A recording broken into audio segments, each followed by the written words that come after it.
Close your eyes and get in touch with your breath. Stay in touch with your breath. If you want to see the truth of something, you have to stay with it. We're trying to see the truth of the mind. As the Buddha said, we live based on our karma. Past karma plus present karma. There's not much you can do about your past karma, but your present karma is something you can change for the better, if you pay careful attention to what you're doing. This is why we meditate and why we try to focus the mind in the present moment, because the present moment is where these choices are being made. The Buddha saw that once we're born, there's going to be aging, illness, and death.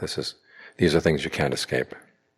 But the suffering that comes from these things, or comes with these things, is something you can escape, because it turns out the suffering doesn't come from them.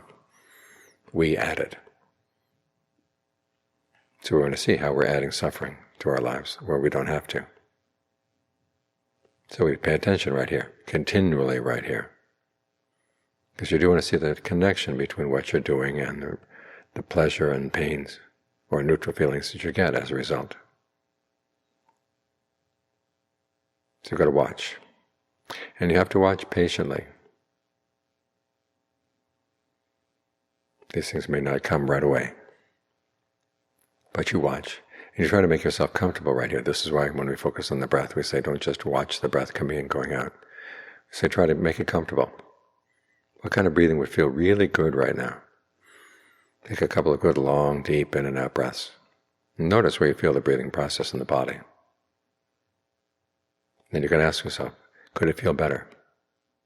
Would longer breathing feel better or shorter breathing? Deeper, more shallow, heavier, lighter? Or in long, out short, out long? What does the body need right now? What does the mind need right now in order to stay here? As you work with the breath in this way, you do get more sensitive to what you're doing, the choices you're making right here, right now. And you're feeding the mind well. As the Buddha said, the mind feeds off of three things. It feeds off of sensory contact, sight, sound, smells, taste, tactile sensations. It feeds off acts of consciousness, and also feeds off your intentions. So you're trying to establish a good intention right here. And you're trying to make that practice as you go through the day. Try to encourage intentions to be generous, and encourage intentions to be virtuous, follow the precepts. Because when the mind is acting on good intentions like this, it's a lot easier to observe it. If it's acting on bad intentions, it tends to hide them from itself. And then you don't really know what's going on. But if you decide, I'm going to act only on good intentions, skillful intentions, then it's easier to watch them.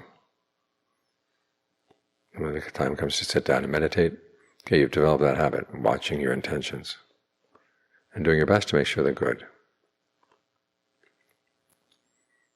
That way, if anything unskillful comes up, you can notice it right away.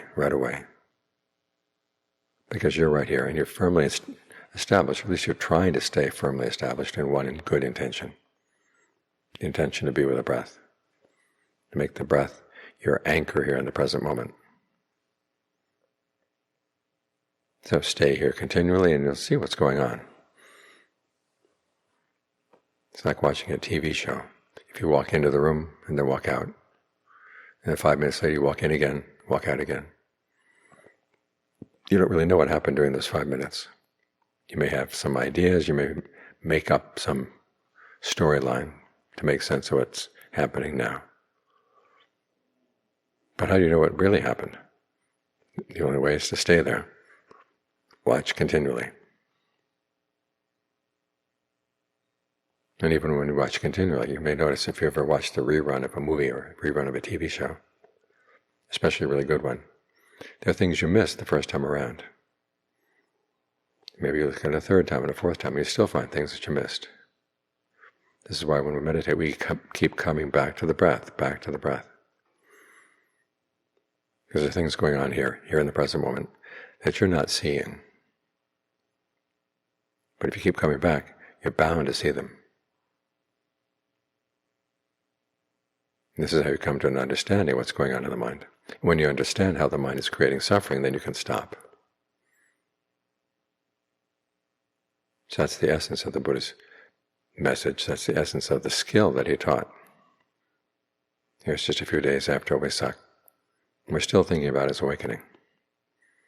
That's the message of his awakening, is that people can find true happiness by training their minds. And we can live in this world where there's going to be aging, illness, and death, but we don't have to suffer from them. That's a very worthwhile skill, and one that you should work on developing and mastering as you can.